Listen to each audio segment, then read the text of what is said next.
Gentlemen, thank you so much for joining us today on Media and Money. Darren, I'd like to start with you. Do you think it's a bit arrogant of Virgin to say we've got the exclusive right to the word Virgin? I think it's something they need to do. I think they run a risk with Dimitri did very well to obviously beat them. But if I was their trademark advisor, I'd certainly be alerting them to that application. They run watches on all new applications that encompass the word Virgin. And the principle behind protecting your brand from a legal point of view is to protect the perimeter so that the core remains in place. You lead someone in, and another one comes in, another content comes in, and that core becomes smaller and smaller.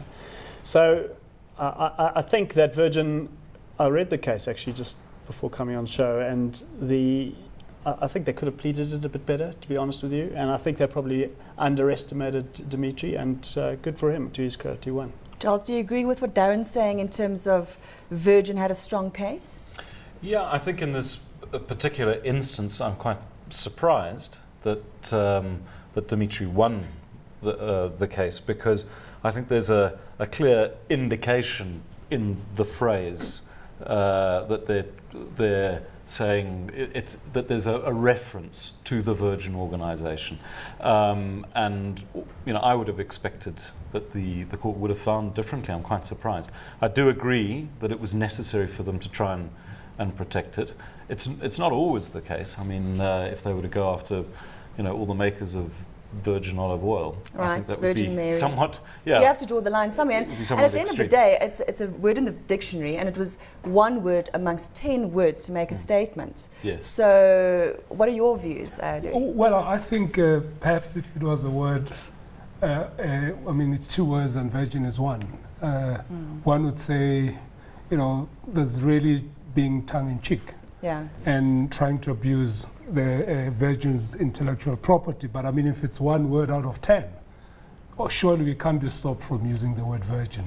It It's obviously the context that it's. Absolutely. And there's a direct reference, and trying to denigrate somebody's goodwill is where the line gets crossed, I suppose. I think, sorry to interrupt there, it's getting back to actually how the case was pleaded, they didn't run that argument. And I think they ran the argument that people would be confused, and there's going to be no confusion. It's a question of, do they think of Virgin in that sentence as being Virgin Enterprises, or do they think it is its normal meaning? But that's a good point that you make, Darren, because don't you sometimes think these big, powerful, influential brands like Virgin hope to scare off little companies, like what happened in this case in Cape Town? I mean, he won, he got damages to the tune of 18,000 Rand. And 5 lever arch files, and you pay your attorney in the UK. I worked there for 10 years, and he used someone in Berkshire, but £200 an hour to go through 5 lever arch files, file your case over 2 years. I mean, his legal costs are significant. What he's done very well is gain exposure for his own brand through the publicity behind winning. But it was courageous to take it on, because when he got his costs back, he would have lost. Yeah. What are the pitfalls that you see in general that marketers fall into when it comes to trademark infringements? Marketers and trademark attorneys come from different angles. It'll be quite it's always clear. a bit of a friction, isn't there? But we taught as trademark attorneys to choose distinctive marks. And a distinctive mark is something that's unique. It's something, on the one end of the scale, is a completely made-up mark. Marketers, on the other hand, and I speak under correction, but they want to communicate about the brand, about the service with the material that they use around the brand. And they are prone to describe this product or service by choosing those words. So we come from it at different angles. And what I will say is that even Virgin is a type of example, because it means new and fresh. It's descriptive. If that word in that sentence was completely made up, something like Zog, then it's a different story. It's a clear reference to the company. And so it's not necessarily a mistake, but we would like to see marketers be more canny and be more about choosing more, I suppose, suggestive names, not necessarily distinctive. Darren, I tell you what then, your opinion, if you're prepared to give it, on Cell C's new identity. Good one. Yeah, that's a good Because, as I understand it, that's a 100-year-old international symbol for the protection of copyright. Yeah, So when you talk about marketers and the legal side coming from different angles, I think we're very much on the same page when it is to say that we want to create marks of uniqueness and distinction, because that's a key to powerful brands, is that they are uniquely separated from their competition. But putting a TM next to a C in a circle, I mean, how long is it going to take until that gets withdrawn? Good question. Unfortunately, I think the marketing people won the dialogue between them and their legal people when they chose that brand. The C mark, the first thing they're going to apply to register that C mark, and the registry is going to come back and say, I'm afraid you can't have exclusive rights in the copyright symbol. And I mean, it's exactly what you've said. So it's going to add to costs, and they're going to have difficulties enforcing that trademark.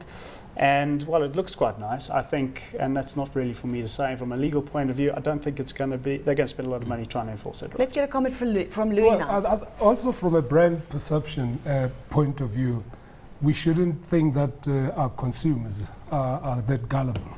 I mean, if you go and steal someone's known brand name and you think that's your way of selling more products, I think it might even diminish the value of your particular brand, because people will know that this has got nothing to do with Virgin. Yeah. Therefore, they're trying to confuse us.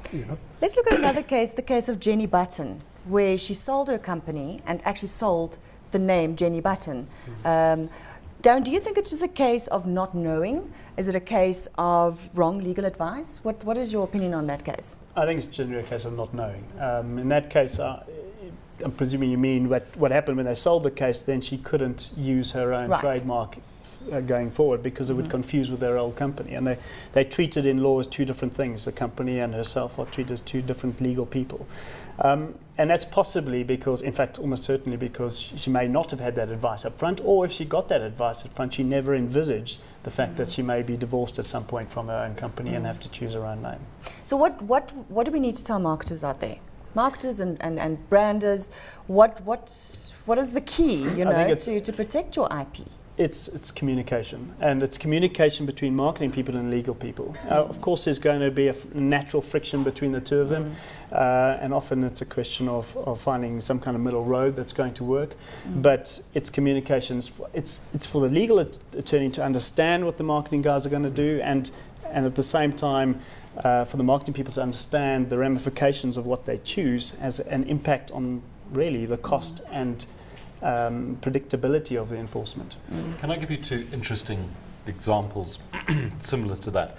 The one was the case of Saatchi & Saatchi, the advertising agency, founded by Maurice and Charles Saatchi, and they lost, in the sale of that company, they lost all rights to use the name Saatchi & Saatchi.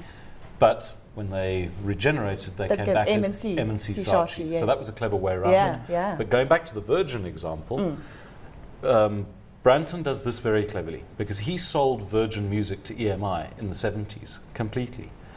But he sold it conditionally, in that it would continue to be called Virgin and it would continue to use the Virgin identity in which he held the ownership. And he repeats that exercise. He continually builds businesses to a certain level, sells them, so he gets the sale income from it, but it continues to build the overall Virgin brand by being run under the guise of Virgin. So that's a very astute way of doing things. Some might say, though, that you run a risk there, because you're taking your quality and what is said about your brand outside of your control. Yes. So it has to Before we go on to a break, I'd just like us to have a look at another aspect, which is reputational management. Let's take a look at the BP oil spill. And I've actually got a comment here from President Obama to say he has called the BP oil spill the worst environmental disaster America has ever faced. How do you, Louis, recover from this disaster as a PR disaster?